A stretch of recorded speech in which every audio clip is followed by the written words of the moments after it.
계시록 1장 7, 8절 읽겠습니다.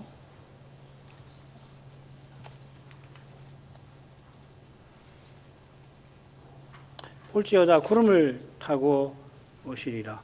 각인의 눈이 그를 보겠고 그를 찌른 자들도 볼 터이요. 땅에 있는 모든 족속이 그를 인하여 애곡하리니 그러하리라. 아멘. 주 하나님이 가라사대 나는 알파와 오메가라.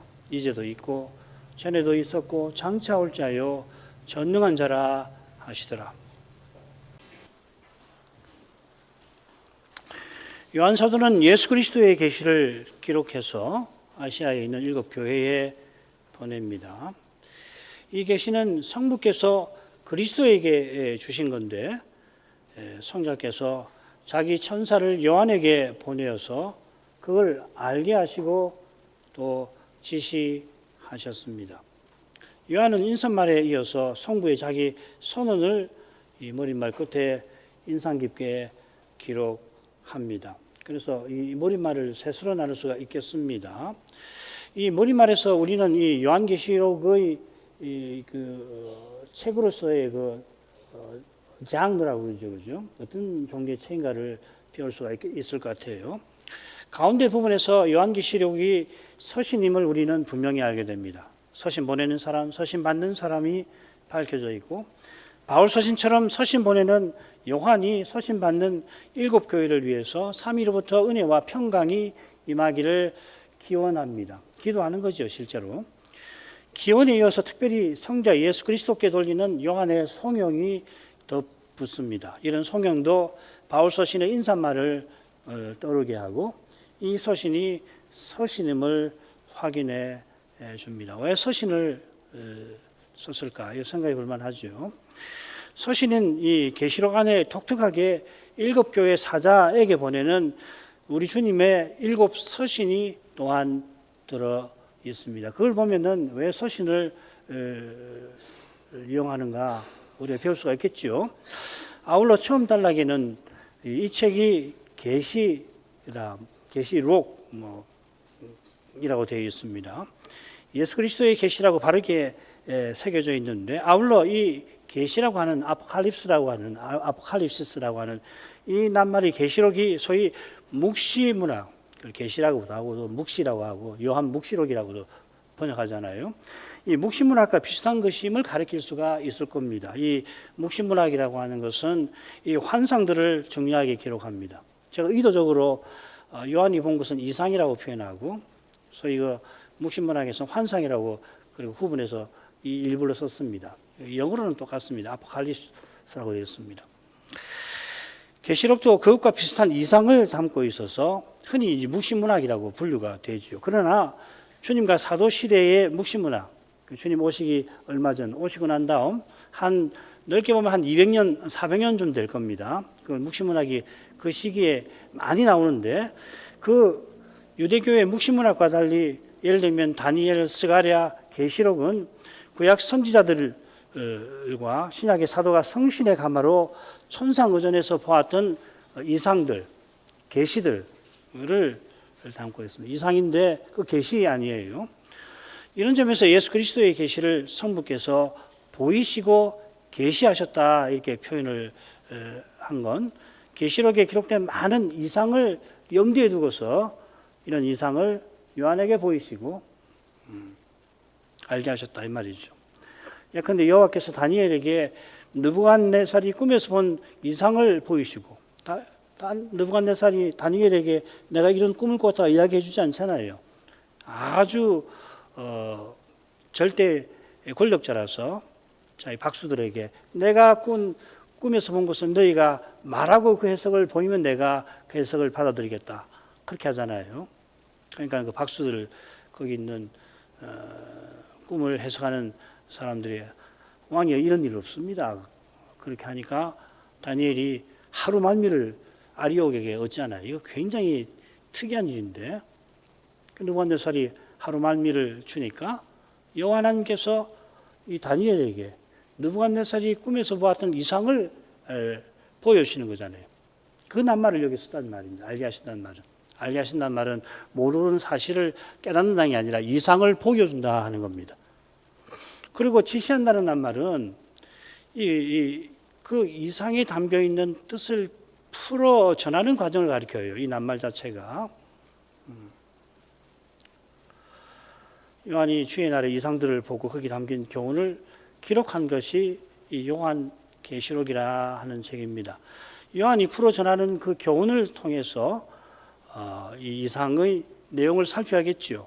가령 첫 번째 이상을 보면은 영광의 주님이 밤모섬에 유배된 요한에게 처음 나타나시는데 그 용모가 신비하고 거룩하십니다. 주님께서 7 촛대 사이를 지나 사이에 계시는데 이어 입으신 옷으로부터 해가지고서 해처럼 비치는 얼굴이 쭉 묘사가 되어 있습니다. 그런 다음에 예수님께서 요한에게 자기를 알리시고 명령하시죠. 그래서 요한들아 네 보는 것을 기록하라 하시고 네 본 것은 내 오른손에 7 별의 비밀과 7 금촛대라 하시고 그 7 별은 7 교회의 사자고 그 다음에 7 촛대는 7 교회라고 풀어주십니다. 그러니까 예수님이 풀어주시는 이 교훈을 통해서 그리고 이 금촛대라고 하는 것이 구약 배경이 있잖아요. 그 배경에 비추어서 예수께서 교회를 다스리시는 그 사실을 통하여서 이상중에 나타내신 주님의 용모들, 가령 주님의 음성이 많은 물소리 같다든지 그 입에서 좌우 날성검이 나온다든지 이런 모습들이 무슨 뜻인가를 살펴야 되겠죠. 오늘 오후에도 이 내용을 그때 잠시 말씀을 드릴 겁니다. 이 줄거리가 그렇게 되어 있습니다. 음성이 나오고 그 다음에 오른손에 7 별 사자가 나오죠. 이 사자는 예수님의 말씀을 받아 전하는 사람 아니에요, 그죠? 그리고 다시 그 입에서 검이 나온다는 말이에요. 이게 무슨 의미인가? 매우 의도적으로 주께서 이 이상을 보게 하시는 거죠. 교회와 관련해서 주님이 교회를 어떤 식으로 다스리시고 교회를 통해 세상을 어떻게 경영해 나가시는가를 깨닫게 하시려고 이런 방식으로 이 주님의 용모를 보게 하신 거죠, 그죠? 자, 그건 오늘 오후에 좀 더 설명을 드리고 아마 다음 시간에 더 설명을 드려야 할 겁니다. 셋째로 이 이상들이 반드시 속히 될 일에 관한 거라 이 책은 예언의 책이죠. 반드시 속히 될 일에 관한 거니까 예언에 관한 겁니다. 예언이라고 하는 말은 장차 일어날 일을 미리 말한다 할 때 예언도 되고요. 동시에 하나님께서는 전하라고 주신 말씀을 맡기시니까 맡은 말씀이기도 합니다. 그래서 미리 예자, 맡을 예자를 써서 어떤 때는 미리 예자를 쓰기도 하고 어떤 때는 맡을 예자를 쓰는데 예언자 할 때는 이 맡을 예자를 쓰는 것이 좋습니다. 실은. 그래야 장차 일어날 일도 전한 것을 포함할 수 있으니까 우리가 예언자라고 할 때는 앞날을 내다보며 말하는 사람이다. 뭐 물론 있지만은 더 넓게는 하나님께서 당대 교회와 앞으로 올 교회를 위해서 주시는 말씀을 맡아가지고 전한다 할 때 이제 맡을 예자를 써서 예언자라고 한자로 표기하는 것이 더 낫습니다. 장차될 재림과 재림까지 일어날 징조에 관하여 미리 전하는 말씀이면서 그때까지 역사 시기마다 교회와 신자가 취할 태도를 교훈하는 말씀인 겁니다. 계시록이 이상을 통해서 장차 일어날 일을 예언하긴 합니다만은 세대주의처럼 주님 오시기 직전에 있을 일들만 주로 예언하는 것도 아니고 이것은 뭐 로마 새로 등장하는 로마고 이것은 어디서 일어날 세계적인 전쟁이고 뭐 이런 식으로 풀이하는 거죠.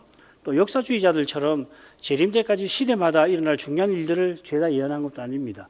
계시록 처음부터 해가지고서 마지막까지 이거는 인류 역사, 예수님 오시기 전까지 인류 역사의 어느 시대에 일어난 일이고, 요거는 뭐 나폴레옹의 등극대 일이고, 이것은 로마 가톨릭 이야기고, 중세 로마 가톨릭 이야기고, 이렇게 해서 안 된단 말입니다.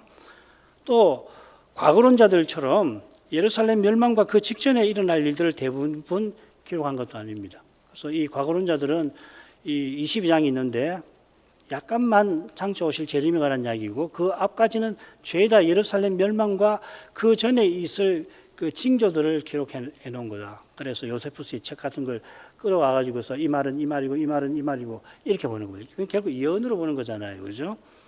근데 그 예언이 없는 건 아니지만은 예언서 같이 그래서 구체적인 어떤 예언을 가리켜서 이건 무슨 일이고 이건 무슨 일이고 이런 식으로 이 계시록을 해석해서는 안 된다 하는 겁니다. 재림이나 재림의 징조들이 당연히 예언되어 있긴 합니다만은 그 예언된 일이 언제 어디서 어떻게 이루어진다고 설명하려고 하는 게 아니라 주님이 그때까지 역사를 어떻게 통치하시는가, 그 과정에서 주님의 통치에 마귀의 도전과 미혹이 어떤 양상으로 전개되는지를 우리는 계시록에서 살피고 배워야 하는 겁니다.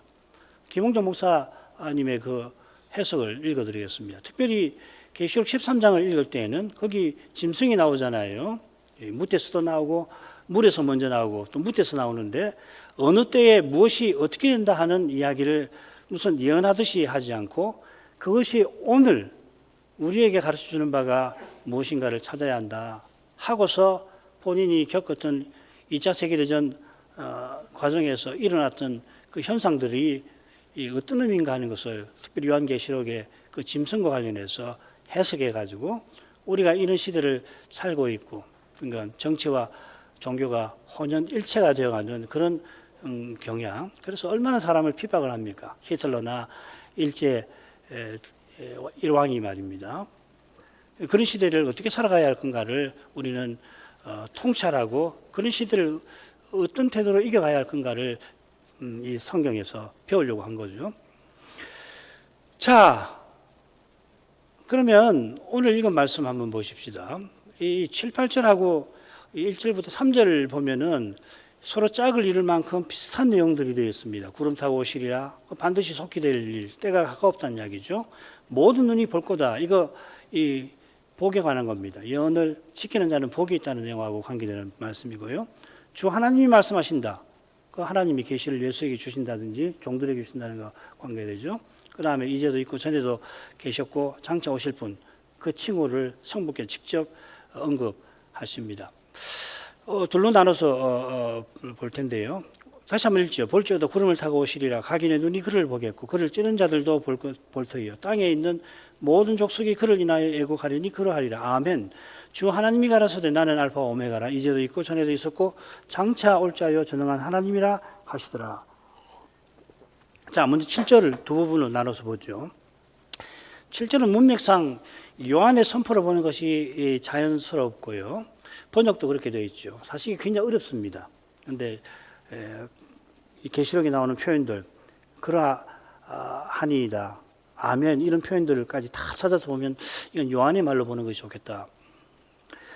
바로 앞에서 요한은 서신받는 7교회를 위하여 삼위로부터 은혜와 평강을 빌면서 성령을 성자께 돌리죠. 이 찬송 받으시는 성자, 예수님은 하나님이시니까 찬송을 받으시는 거 아닙니까? 그 성자께서는 충성된 정인 죽은 자들로부터 먼저 나신 분, 땅의 임금들의 머리이십니다. 여기 이제 세 개의 칭호들이 열거가 되어 있는데 이건 그리스도의 직무와 관련된, 특별히 그리스도의 인성과 관련된 거죠. 직접 관련된 거죠.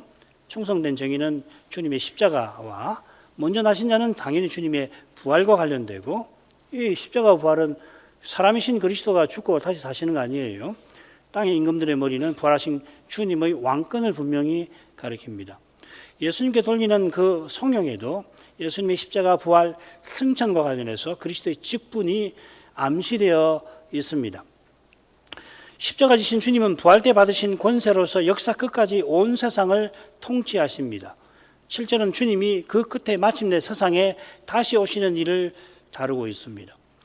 성자 하나님이 기도하는 요한의 심령을 귀히 보시고 은혜와 평강을 7교회에 베풀어 주셔서 그리스도로서 주님의 교회를 역사의 길에서 인도해 가실 텐데, 그 위대한 역사가 마침내 끝나는 저 복된 날이 틀림없이 온다 하는 겁니다. 역사는 우리가 보는 대로 혹은 우리가 아직 경험하지 못한 방식으로 천년이고 만년이고 무한정 이런 방식으로 지속되는 게 아닙니다. 역사의 끝날 날이 있을 뿐 아니라 우리가 죽는 날도 물론 있지요. 역사를 논하는데 실은 사람은 죽어요. 그런데 이걸 잊어버리고 사는 경우가 얼마나 많은지 뭐 다른 사람 볼 거 없지 않습니까? 그런데 사람은 역사를 감히 논합니다. 그럼 넘어가죠. 왜 그렇게 하는가? 왜 역사를 이렇게 논하는가? 역사가 무한정으로 지속될 것처럼 왜 이렇게 생각하는가? 이런 사고방식은 인류가 언제부터 갖기 시작한 건가? 그 말씀 드리려다가 넘어가십시다. 그런 생각해 보시기 바랍니다. 끝날 날이 있을 뿐만 아니라 그때까지 부활하신 주님의 다스림 아래에서 전개됩니다. 요컨대 주님이 역사를 경영하시는데 지어서 나아가십니다. 이 하루도 주님이 교회를 인도하시는 과정에 속하는 하루입니다. 이 하루도 우리 주님은 이 하루를 천년처럼 여기시며 신실히 주님의 교회를 이끌고 계십니다. 그 일에 주를 바라는 이들을 쓰셔서 아버지의 뜻을 친히 이루십니다. 요한은 보라 하고 그분이 구름을 타고 오시리라 선포합니다.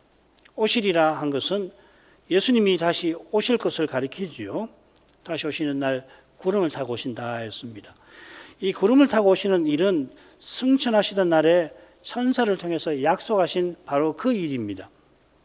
가로되 사도행전 1장 11절 갈릴리 사람들아 어찌하여 서서 하늘을 쳐다보느냐 너희 가운데서 하늘로 올리우신 이 예수는 하늘로 가심을 본 그대로 오시리라 하였느니라. 이건 승천날에 이 두 천사가 주님의 승천을 바라보던 제자들에게 한 약속의 말씀입니다. 천사는 주님께서 하늘로 올리우신다 했는데 그 장면이 9절에 이렇게 나옵니다. 구름이 그를 가리워 보이지 않게 하더라.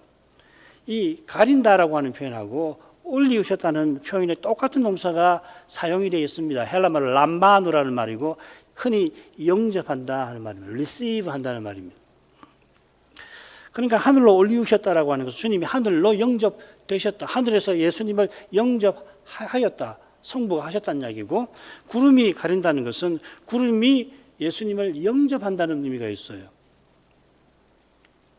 그게 이제 어색하니까 가린다 이렇게 한 거 아니에요. 그죠? 그래야 이는 우리가 그게 무슨 말인가? 구름이니까 저 구름을 자꾸 생각하니까 구름이 가린다. 이 구름이 가린다고 번역은 참 잘한 겁니다. 구름에 가리는 게 아닙니다. 사실은. 좀 이따 말씀드리죠. 사람의 눈에는 주님께서 제자들 앞에서 그 몸이 하늘로 쭉 올라가시다가 구름 속으로 사라진 것 같습니다. 마치 우리가 이 부분을 읽을 때 그런 그림을 떠올리잖아요. 그런데 성경은 그렇게 표현되어 있지 않습니다. 이 구름이 재림 때 타시는 바로 그 구름이고요. 그 영광구름이라고 그러죠. 그죠? 영광구름은 사람의 눈에 구름으로 보이는 실은 하늘입니다. 이 어디서 알 수 있냐면 에스겔이 이 바벨로니아 그발 강가에서 이상을 볼 때 구름이 북방에서 멀리서 오잖아요. 그죠? 구름이 북방에서 옵니다. 왜 북방에서 오느냐? 심판하러 오니까. 그렇게 해서 구름 속을 보지 않습니까? 에스겔은 이 제사장 대제사장 같은 사람이라 하늘 지성소를 보는데 선자라서 그런데 그 구름에 뭐 여러 가지가 있습니다만 뭐가 있냐면 궁창이 있어요.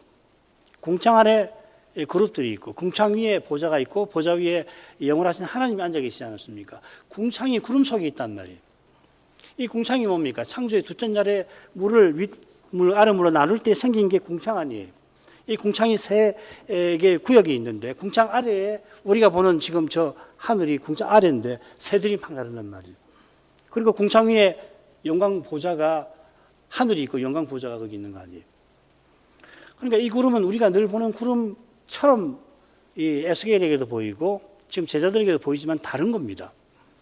영광 구름은 하나님의 보좌가 있는 그런 하늘을 가리키는 겁니다. 주님의 승천 때 보좌에 앉으신 하나님께서 이 하늘로 예수님을 영접하셨습니다. 하늘 성소에 나가신 거죠.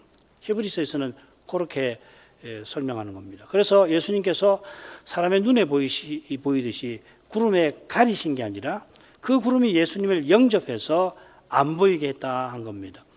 이 광경이 둘째 환상, 둘째 이상이라고 해야 되겠습니다. 4, 5장에 생생하게 나올 겁니다. 천사들이 예수님께서 하늘로 가심을 본 그대로 오시리라고 예언했는데 요한도 천사들이 예언한 때로부터 수십 년 지난 지금 이 계시록을 쓰면서 예수님의 계시를 받고는 예수님이 다시 오실 일을 선포하는 겁니다.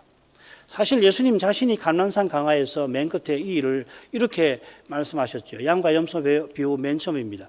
인자가 자기 영광으로 모든 천사와 함께 올 때에 자기 영광의 보좌에 앉으리라. 예수님이 구름을 타고 오신다는 이야기는 모든 천사를 데리고 오신다는 뜻입니다. 좀 더 정확하게는 모든 천사를 데리고 심판하러 오신다 하는 뜻입니다.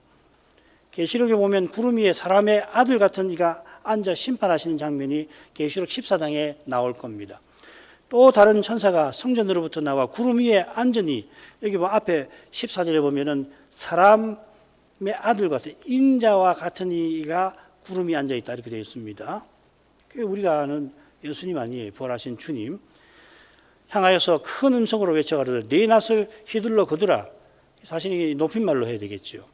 거둘 때가 이르러 땅에 곡식이 다 익었습니다.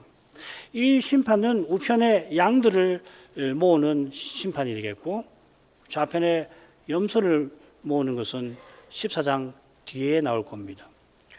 자, 17절부터 20절이 그 내용입니다.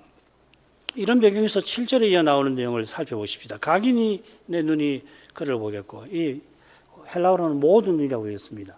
근데 이제 결국 각 사람의 눈이 되겠죠. 바울은 예수님이 다시 오실 때 공중에 오신다고 했죠. 이는 지구상의 모든 사람이 오시는 주님을 뵙는 것과 붙어 있습니다. 지구상의 모든 사람이 아니라 죽은 사람도 보게 하시는데, 그때 주님을 뵙는 사람은 지상에 남아있는 자만 아닙니다. 죽은 자들도 그날에 부활합니다. 주 안에서 자는 신자들은 지상에 겉에 남아있는 신자보다 먼저 부활의 몸을 입을 것이라고 하는 놀라운 말씀을 데살로니가 교회에 주셨죠. 아울러 믿지 아니하는 자들을 또 부활하는데 심판의 부활로 나올 것이고, 그들도 주님을 볼 텐데 얼마나 무서운지 그 낯을 보지 않기를 바라서 산들아 내 위에 무너져라 한다 하지 않습니까? 요한은 이어 그를 찌른 자들을 언급합니다. 이 과거론자들, 계시록은 예루살렘 멸망에 관한 예언이다라고 해석하는, 주로 대부분이 예루살렘 멸망에 관한 예언이라고 해석하는 분들은 주님을 창으로 찌른 자들에 관해서 말한 것이다. 예수님 십자가 달리실 때 창 찌른 로마 군인들을 또 볼 거라는 말씀이다 이 말이죠. 그들이 70년 예루살렘 멸망 때에 통곡할 거다 하는 해석입니다. 참 그럴듯하면서 받아들이기 어렵죠. 그래서 땅의 모든 족속도 이스라엘 족속으로 봅니다. 이분들은 계시록에 나오는 땅을 전부 유대인들, 이스라엘 백성들로 해석을 합니다. 그러나 그를 찌른 자는 스가랴 12장의 예언과 붙어 있는 것 같아요. 이 예언의 성취입니다. 읽어보겠습니다. 12장 10절부터 12절까지만 읽겠습니다. 내가 다윗의 집과 예루살렘 거민에게 은총과 간구하는 심령을 부어 주리니 그들이 그 찌른 바 그를 바라보고 그를 위하여 애통하기를, 독자를 위하여 애통하듯 하며 그를 위하여 통곡하기를 장자를 위하여 통곡하듯 하리로다. 그날에 예루살렘에 큰 애통이 있으리니 무기또 골짜기 하다드 림몬에 있던 애통과 같을 것이라. 온 땅 각 족속이 따로 애통하되 다윗의 족속이 따로 하고 그 아내들이 따라하고 나단 족속이 따로하고 그 아내들이 따로하고 등등등 이렇게 나옵니다. 이 예언을 보면요, 앞에 보면은 그를 찌른 자가 누구냐면 언약을 배반한 이스라엘이고요. 그러니까 누가 찔리냐면 여호와 하나님이 이스라엘 배반으로 슬픔을 보는 것을 찔린다고 이렇게 표현을 해놨습니다. 그를 찌른 자들이 애통하는데 심판이 두려워서 겁이 나서 우는 게 아니죠. 하나님이 은총과 간구하는 심령을 부어주시니까 애통하게 되는 거 아니에요. 그 회개한다는 이야기입니다. 하나님을 배반해서 하나님의 심장을 찔렀는데 그런 자들을 회복해 주셔서 그 죄가 얼마나 큰지를 통곡하며 그 은혜에 감격하는 모습입니다. 아울러 애통하는 자들을 설명하면서 온 땅 각 족속이라 하면서 특별히 네 족속을 이야기합니다. 다윗 족속, 나단 족속, 레위 족속, 시므이 족속, 그리고 남은 족속, 나머지 5이 되겠죠. 이스라엘 12지파를 나열하는 게 아니라 네 족속, 다윗, 나단, 레위, 시므이, 그 다음에 남은 족속이라고 합니다. 이 네 족속은 왕, 선지자, 제사장 직분과 붙어 있는 것 같고요. 열방의 공격에서 구원받은 예루살렘을 대표하는 지파죠. 족속이죠. 이런 관점에서 당의 족속은 온 세상에서 구원받을 신자를 가리킬 겁니다. 이 족속이라는 말이 필레라는 말이 계시록에 많이 나오는데 때때로는 이스라엘 지파를 가리키기도 하고 다윗지파 뭐 예를 들면 동시에 그 유명한 표현이 있죠. 네 표현. 족속, 방언, 나라, 백성처럼 온 인류를 가리키는 표현이잖아요. 온 인류를 가리키는 표현으로 이 족속을 쓰기도 하는데 여기서는 그렇게 쓰였다고 볼 것입니다. 이 예언이 예수께서 십자가에서 창에 찔리신 그 일로 말미암아 놀랍게 성취되었죠. 이게 무슨 말이냐면은 뭐 이스라엘이 뭐 창으로 여호와 하나님 어떻게 찌릅니까? 그건 상징적인 표현이죠, 그죠? 그런데 그 예언이 예수님의 십자가에서 실제로 창으로 찌르는 그 일로 성취가 됐다 이 말이죠. 요한이 특별히 그 일을 기록해 놨잖아요. 그리고 에스겔도 보면은 스가랴도 보면은 이 애통을 뭐라고 했냐면 독자를 위하여 애통하도다 하면 장자를 위해서 애통하다 하리로다. 굉장히 의미 있잖아요.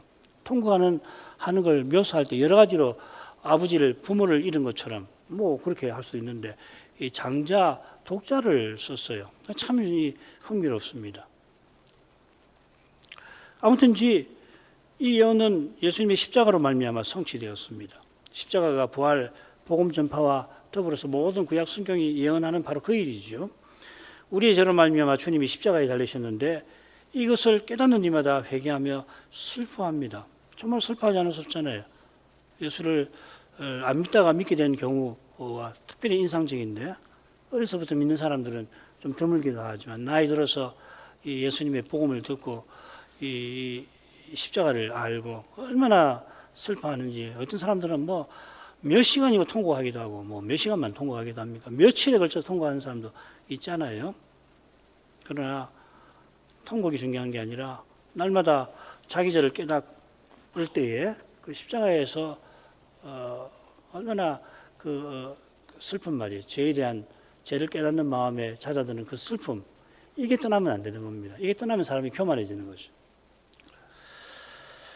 자, 이런 자가 장차 재림 때에 공중의 주를 영접하게 되겠죠. 자, 이런 내용을 비춰보면은 각인의 눈, 그 다음에 찌른 자들, 땅의 모든 족속은 결국은 믿는 사람들을 표시한다고 말할 수 있겠죠. 그죠?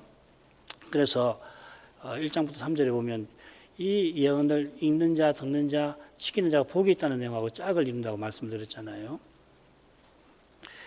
실제로는 구원이 완성되는 장례를 묘사합니다. 이런 내용이 짝을 이루는 첫째 부분과도 잘 어울립니다. 때가 가까웠기 때문에 예언의 책을 읽고 듣고 지키는 자, 복을 얻는데 그 복은 은혜와 간과하는 심령을 받아 회개하는 태도가 딱 붙어 있는 거죠.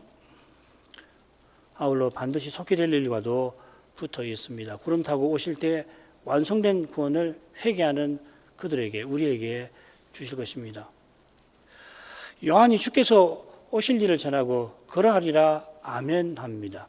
매주말에서는 주님께서 이 그러하리라는 표현을 쓰세요. 그 진실로, 헬라말로 나이라는 말입니다. 네, 진실로 내가 속히 오리라 하시니까 요한이 아멘 합니다. 요한의 아멘은 주님의 진실하심에서 나온 겁니다. 그처럼 요한이 그러하리라 한 것은 내가 속히 오리라 하신 주님의 말씀을 확신한 표현이죠. 그 다음 주 하나님의 말씀을 요한이 전하는데 주 하나님이 말씀하신다는 표현이 문장 가운데 나와 있습니다. 이거 좀 그 차례대로 번역해 볼게요. 나는 알파와 오메가라. 주 하나님께서 말씀하신다. 이제도 있고 전에도 있었고 장차 올 자요 전능한 자라 이렇게 되어 있습니다. 그러니까 이제 주 하나님이 말씀하신다는 게 가운데 있는 거죠. 주 하나님의 말씀은 어떻게 시작되냐면 나는 누구누구라 하고 시작됩니다. 이 유명한 표현 에고 에이미가 요한복음에 7번 아주 중요하게 나온다는 거 기억하시죠? 나는 생명의 떡이라 세상의 빛이라 양의 문 선한 목자 부활 생명 길 진리 생명이라 참 포도나무라 7번 이렇게 중요하게 썼습니다. 여기 중요한 것은 나는 누구누구라 하고 새긴 이 표현이 출애굽기 3장 14절에서 뭐라고 번역되냐면 스스로 있는 자라고 번역이 되어 있습니다. 히브리 말로는 에흐예고요. 이 에흐예라고 하는 그걸 영어에 보시면 어떤 영어는 I am이라고 번역하는데 대문자로 I am이라고 번역을 해놨습니다. I am이 너를 보낸다.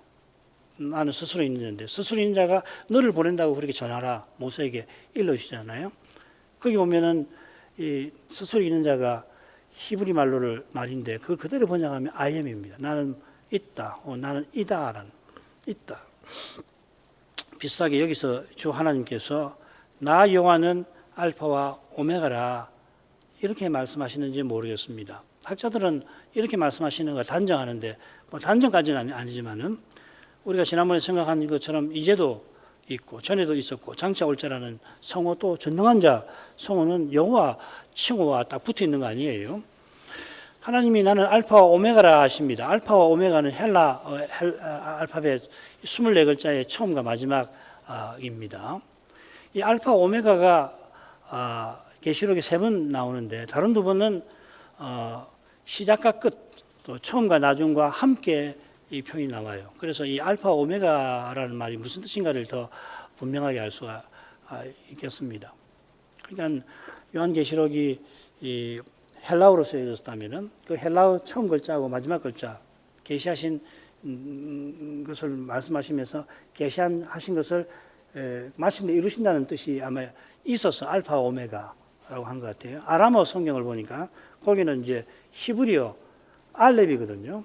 알파와 같은 게 알렙, 알렙에서 알파가 나오는데 아무튼지 그리고 마지막 글자가 타우입니다. 그래서 알렙과 타우라 이렇게 말씀하시는데 계시와 관련해서 그렇게 쓰겠죠. 이 시작과 끝이라는 말은 이사야서에서 여호와를 가리켜 사용되지요. 여호와께서 시작과 끝이다. 나는 나 외에 다른 신이 없다. 왜 그러냐? 내가 시작과 끝이라서 그렇다. 이 말이죠. 역사를 태초에 창조하셨고 역사를 주관하셔서 창조와 구원의 목적이 되시는 분이시라 내가 참 하나님이다. 우상은 그렇지 않다. 그렇게 하시면서 시작과 끝이라는 말씀을 하십니다. 여호와께서 홀로 하나님이신 것을 나타내는 거죠. 이 진리가 여호와께서 여호와의 종이 되신 데에서 성육신에서 환히 드러났습니다.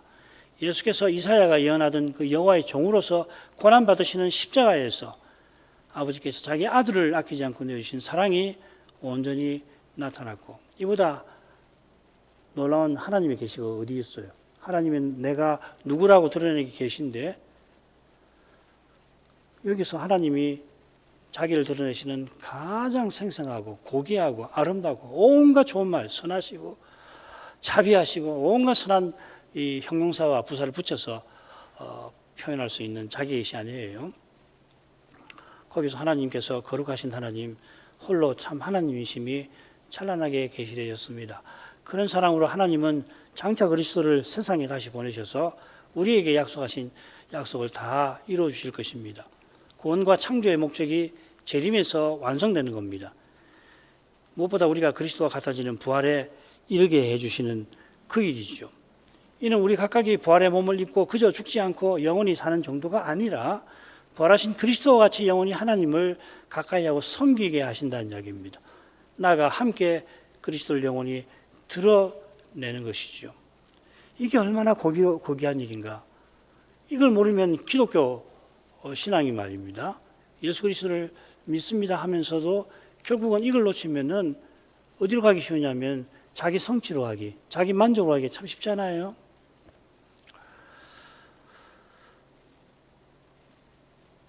이런 거룩한 뜻을 창세전에 하나님이 품으셨고 아버지와 아들이 성신 안에서 그 뜻을 함께 가지셨죠.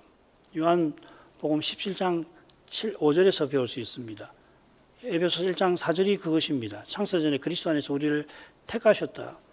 그 뜻을 창세 때 인생을 하나님의 형상대로 지으신 데에서 드러내셨고 이 모든 마지막에 하나님의 그 형상이신 그리스도 안에서 죄인을 구원하시는 일로 지금 이루고 계십니다. 주 하나님께서 나는 알파와 오메가라 하신 대로 장차 그리스도를 세상에 다시 보내어서 이 거룩한 뜻을 다 이루실 겁니다. 이 뜻이 주 하나님이라는 성호에도 담겨 있습니다. 계시록에 주 하나님 칭호가 10번 나옵니다. 그 중에 7번 전능한 하신 자라는 칭호와 함께 나옵니다. 이 주라고 하는 표현 자체가 여호와의 헬라어 번역이잖아요. 키우리오스라는 말인데 이게 여호와를 구약 성경을 헬라어로 바꿀 때에 이 여호와라고 하는 이름을 키우리오스 주라고 옮겼지 않습니까? 여기 주 하나님은 여호와 하나님과 사실상 같은 것 같습니다. 주 하나님께서 가라사대 뭐 하시더라. 이 한글 어법을 고려해서 이렇게 풀어서 번역하는 거 아닙니까? 주 하나님께서 말씀하신다 이렇게 되어 있는데, 말씀하신다 라고 하는 이 표현이 7서신 각각에서 성자와 성신께 쓰입니다. 무슨 교회의 사제에게 편지하시기를 이러이러하신 분이 가라사대 말씀하신다 이렇게 되어 있고, 대개 그 서신 끄트머리에 귀 있는 자는 성신께서 교회들에게 말씀하시는 것을 들을지어다 이렇게 되어 있습니다. 요컨대 삼위께서는 말씀하시는 하나님이십니다. 우리 하나님께서는 말씀하신 대로 이루시는 분입니다. 그처럼 하나님이 우리에게 말씀하시는 사실 자체가 언약을 이루어 나가시는 증거입니다. 예배에서 그리스도가 자기 아버지를 자기 형제들에게 선포하시는 바로 그 사실이 하나님이 거룩한 약속을 이루시는 생생한 증거입니다. 그리스도께서 하시는 말씀을 듣는 교회와 신자는 아버지와 그 약속을 믿고 재림을 향하여 전진할 수 있습니다. 그 길에서 이 교회는 들은 말씀이 아버지께 드릴 말씀이 될 겁니다. 하나님이 그리스도를 통해서 말씀하시고, 그리고 듣게 하신 그 말씀을 가지고 하나님께 아뢰는 것, 그게 교회의 기도 아닙니까? 말씀이 들리지 않거나 들려도 드릴 말씀이 되지 않는다면 그 교회는 갈 길을 잃은 교회고 이미 믿음의 길에서 탈락됐을지 모릅니다. 교회에서 기도하는 일이 끊어진다면, 기도하는 형식은 갖추겠죠. 기도하는 형식은 뭐 주일 예배나 기도해서 기도를 하지만 그게 교회로서 드리는 기도라고 하는 사실이 아니라고 한다면은 믿음의 길에서 탈락됐을지 모르지 않습니까? 그러니까 두 사람이 주의 이름으로 기도하는 것을 아버지께서 들으실 거다. 굉장한 말씀 아니에요? 교회의 기도가 중요한 겁니다. 교회의 기도 안에 개인의 기도가 있는 거예요. 사실 그 개인의 기도도 결국 나 자신을 위한 기도가 되지 않죠. 그게 그리스도를 믿는 신앙의 본질과 붙어 있는 거잖아요. 내가 그리스도와 함께 십자가에 못 박혔는데 그런 적 이전에 내가 산 것이 아니고 오직 내 안에 그리스도가 사신 거다.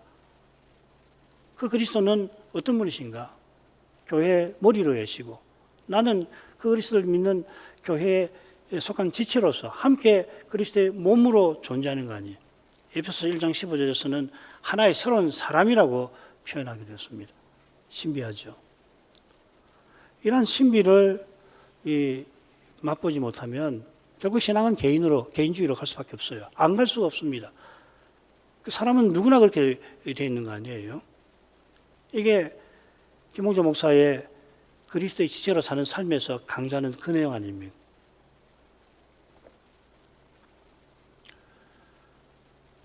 팔절 후반절에 나오는 두 성우는 이미 살폈으니까 그리고 그 교훈은 나는 알파와 오메가라 하신 말씀과 같습니다. 오늘 이만큼 하죠.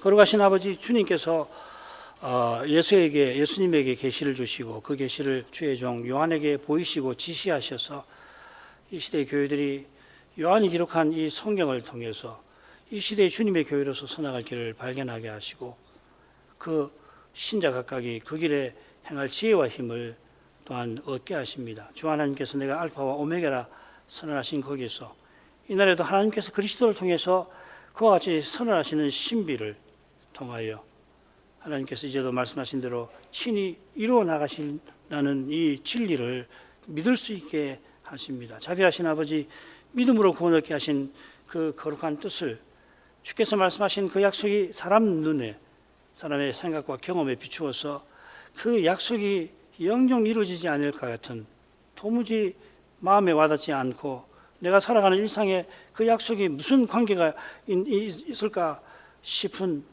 그런 때에, 그러나 말씀하시는 하나님을 참으로 의지하게 하셔서 바로 거기서 하나님이 말씀하신 대로 이루어 가시는 바로 그것을, 이 신비한 사실을 맛볼 수 있게 해 주옵소서. 그것이 보는 것으로 행치 않고 믿음으로 행하는 것이오며 그 믿음으로만 믿음의 길을 끝까지 걸어갈 수 있겠나이다. 하나님 아버지, 이 시대에 주께서 친히 세우신 교회의 강단들에게, 주의 사자들에게 말씀을 주셔서 그 말씀을 전하고 받게 해 주시옵소서. 예수님 이름으로 기도합니다. 아멘.